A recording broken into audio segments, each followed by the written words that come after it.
up, Earl. In Beaverton School District, we believe in celebrating the incredible dedication and hard work of our amazing staff.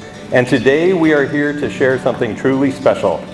We're thrilled to announce that your remarkable resource room teacher, Miss Jensen, has been selected as one of our March BSD Achiever winners. Your outstanding principal, Miss Carissa Mars, has been selected as one of our March BSD Achiever winners.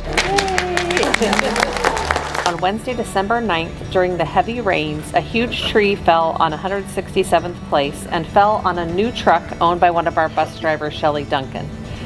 TJ was out on the street within minutes of the tree falling and immediately got on the phone with maintenance folks, organizing a chainsaw crew, chipping machine crew, bobcat crew, and trailers to remove the large trunks.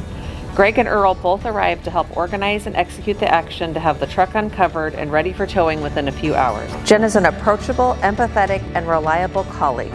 She's developed positive relationships with students that often last well beyond their years at Highland Park Middle School. She is always willing to step in and help wherever she is needed. Her door is always open, and she takes the time to truly listen, making every individual feel valued and respected. You have these two plaques made by our students at BASE. There's yours, and Earl, there's yours. Congratulations. You cannot forget your BSD Achiever banner. And a special BSD Achiever lanyard that you get to wear. Thank you. Yes.